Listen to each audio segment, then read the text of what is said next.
The reason I am so heavily involved in comic books and what led me down a path to try to sell them full time for a living like I do now is I saw brand new comic books selling for astronomical prices, and recent modern comic books like the Ultimate Fallout 4 selling for thousands and thousands of dollars. And I thought there has got to be a way to predict that. There's got to be a way to get ahead of it, to order those books for below cover price and make a huge profit. And that is what this video is all about. We're going to look at 4 recent comics that have exploded in value, analyze them for trends, see if we can find similarities, and use that information going forward to try to predict the next big hot new comic. And at the end, we're going to take all the data that we learned in this video and make a prediction for 2 books that you can go pick up right now. Stay tuned.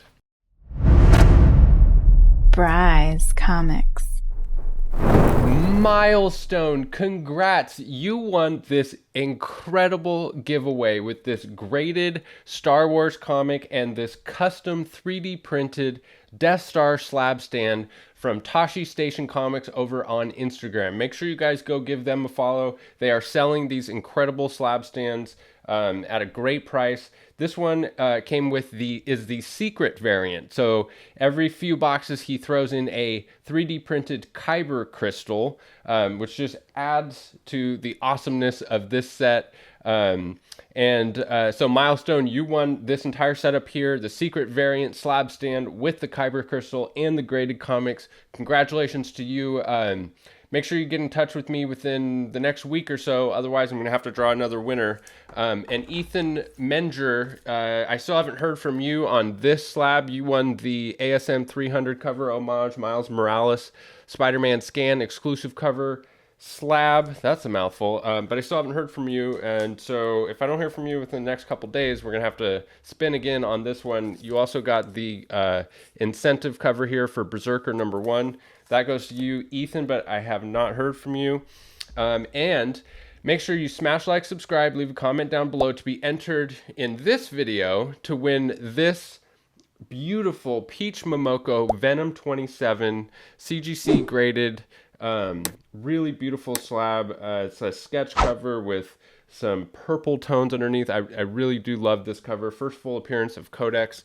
All you have to do to win this slab is subscribe to the channel, comment on this video, and leave a like. I have had somebody win the draw, but they were not subscribed to the channel. So make sure that you subscribe to the channel and leave a comment and a like to be entered to win.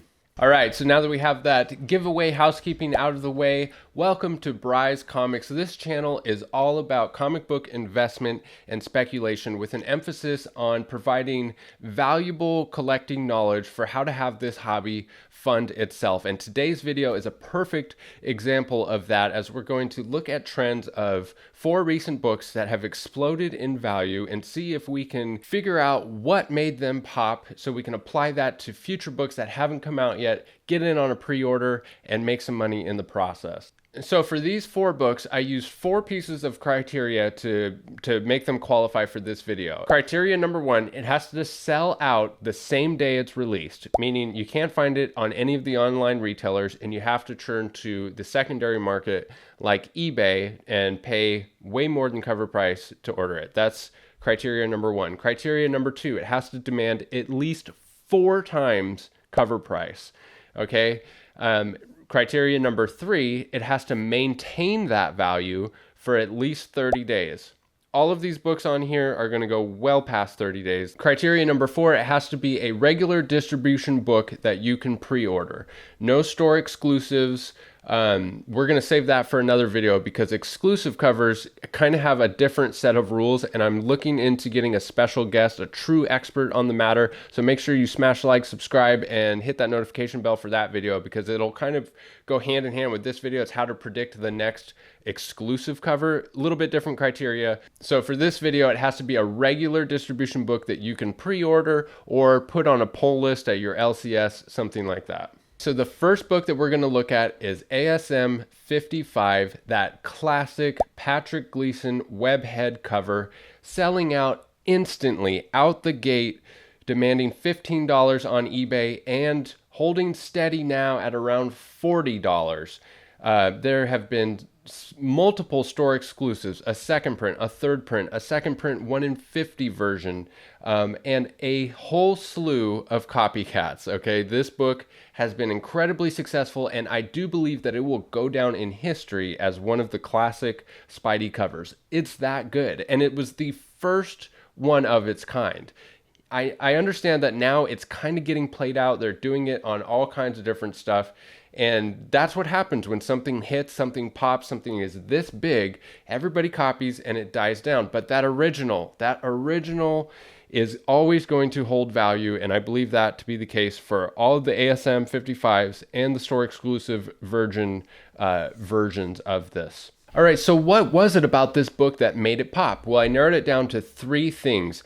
Number 1, it flew under the radar as a pre-order book. Okay, there wasn't a whole lot of hype about the book. There wasn't anything significant or huge that was happening in the issue. It's all about the cover on this book. And so it turns out that the solicitation for the book, what is mentioned on the previews website for what retailers see and customers can see to pre-order, plays a big role in predicting the next book. So let's take a look at what the solicitation was for this book on the Previews World website.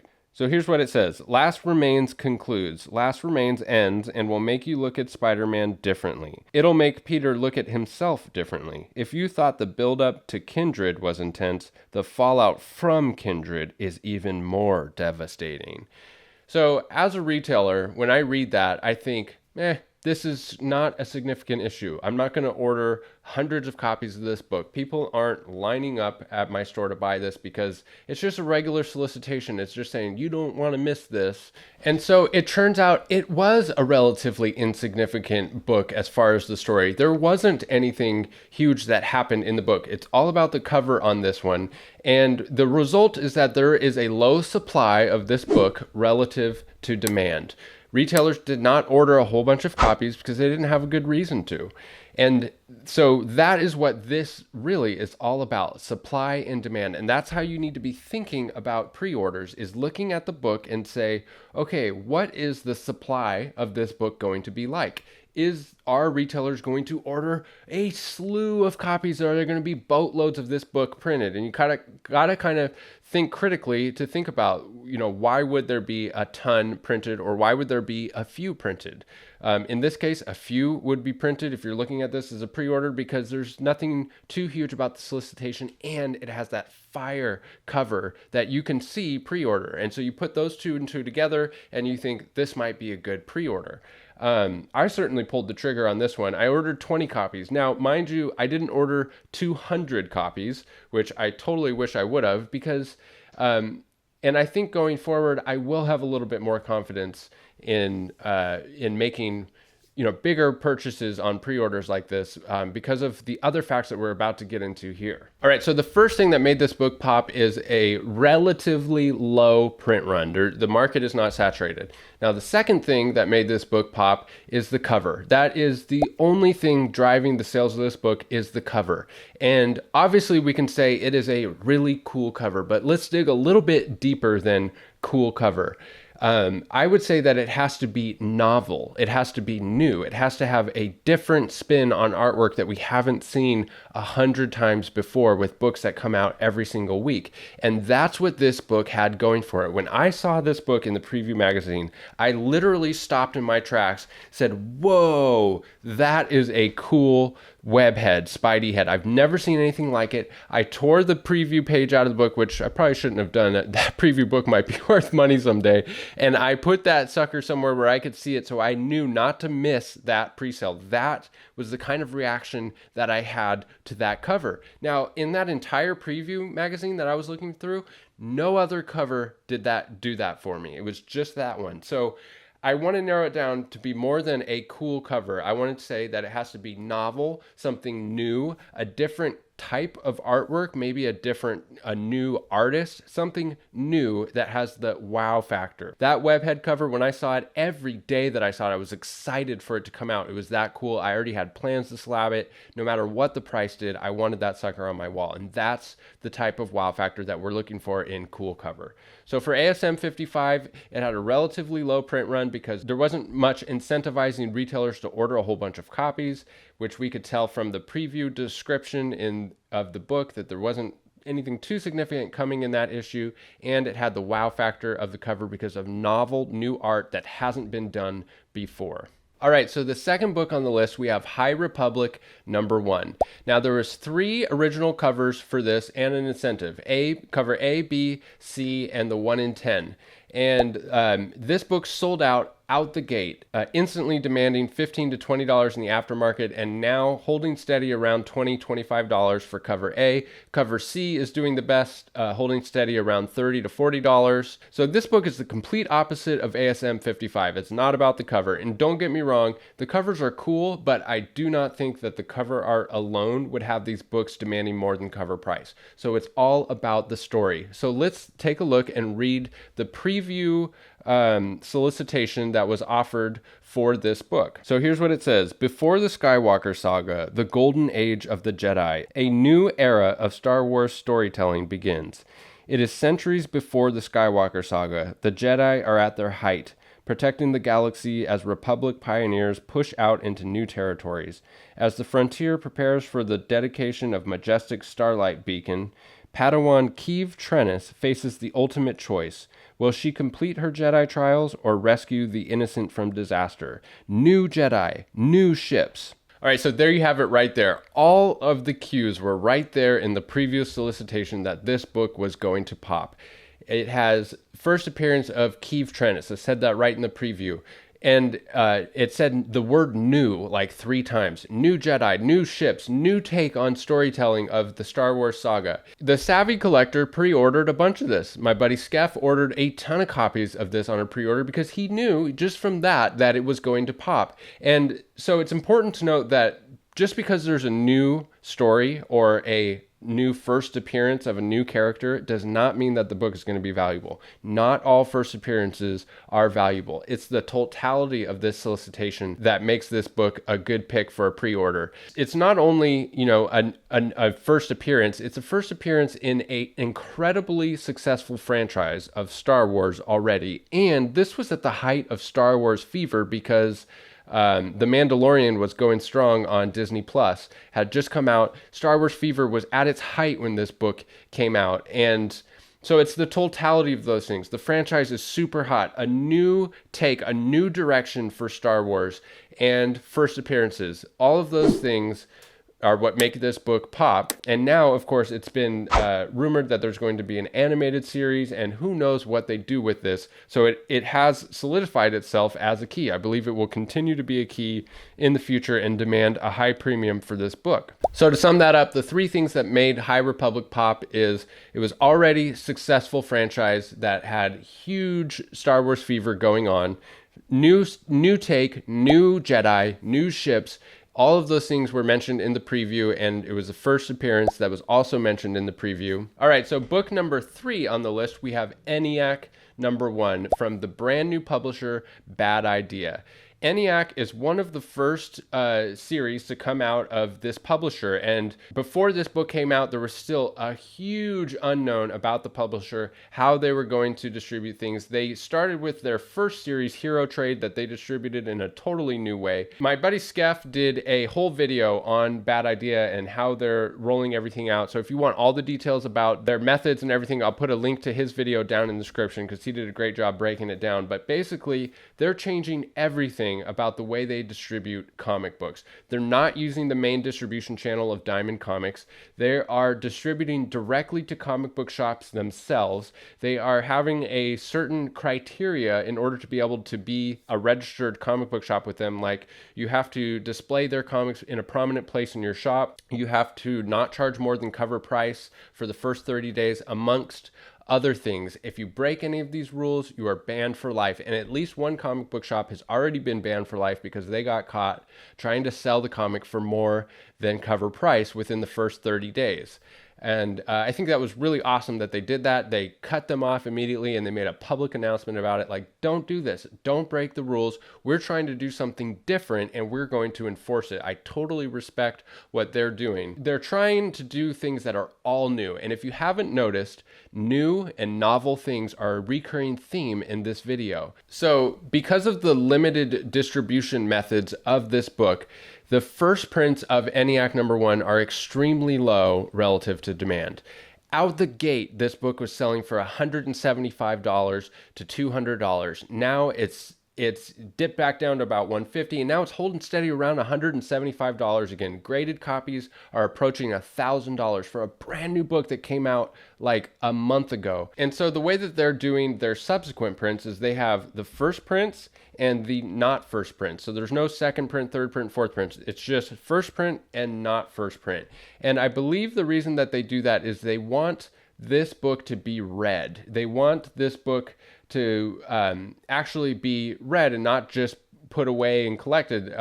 So they tried to devalue the subsequent prints and keep that first print as the hot item for collectors and resellers. Go to the first print, but everyone can read a not first print.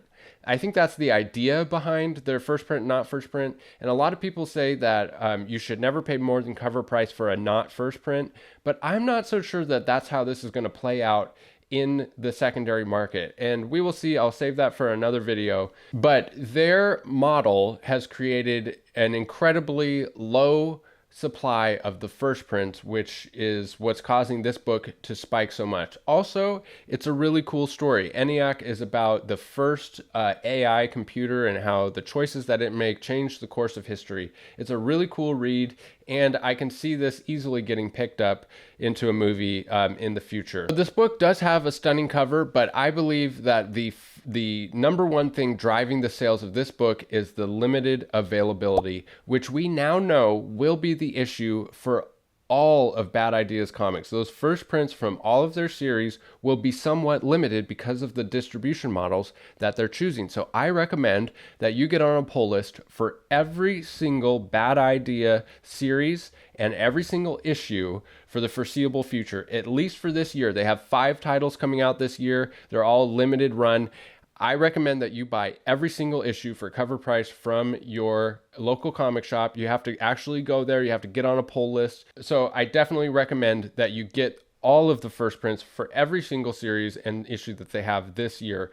Down the road, we'll see, they might just be like a regular comic book publisher, but right now it is hot, hot, hot, and I think it will be for the following books from them as well. And their stories are so good. They're having such a fresh take on it. I mean, I would not be surprised if at least one of those series from the 5 that they have slated gets picked up for a show or a movie. Book #4 on the list, we have Spider-Woman #9, the 1 in 25 incentive variant. This is the incentive done by Rose Besh, and Rose Besh is a Korean-American artist who specializes in 2D and crystalline illustrations that look like this.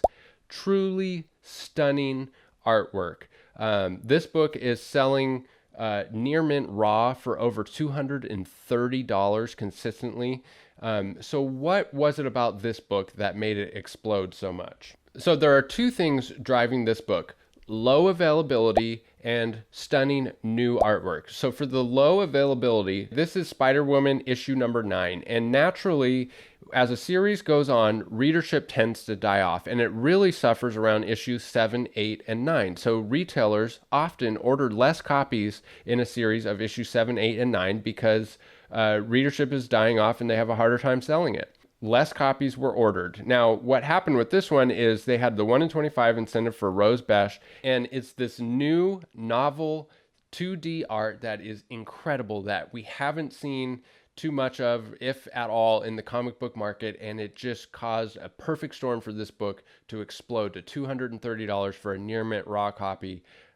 because there's that limited of a supply and there's that cool of a cover. Now, this is something that happens often with comic books. Around issue 7, 8, and 9 is a low print run and it causes higher demand. Two examples of that are Something's Killing the Children. Number 7 is a low print run demands a higher premium just because there's less copies ordered. Another example is Invincible Iron Man number 9. Now, on Invincible Iron Man number 9, that's the first full appearance of Riri Williams. The distributor on that one tried so hard to sell more copies of number 9. What they did is they had a variant cover, that one, the Horseman of the Apocalypse cover, and the retailers were only allowed to order that if they ordered at least 90% of their orders from issue 7 on issue 9. So if they ordered 100 copies of 7, they had to order at least 90 copies of issue 9 in order to qualify for that cover. Retailers just didn't do it. And so that regular cover is extremely rare because retailers didn't find that enough of an incentive to order that. They didn't think they were going to sell the copies. Now that book is demanding around $2,000 in a CGC 9.8. So this is a common thing that happens with books around issue 7, 8, or 9. Less copies are ordered, and it should be a cue for you to take a look at it and say, okay, we're at issue number 7, 8, and 9. There's a low print run. Let's look at the preview description, see what's going on in this book, look at the cover. Is there any chance that this is going to be a hot pre-order? The first thing that made this book explode, low print run, low availability. Second thing, novel, new artwork from a new artist to the Marvel scene in Rose Besh, this 2D art. And it's got that wow factor. It's different. It's refreshingly different. And that's something that we're seeing a lot in this video is novel, new, fresh takes on art.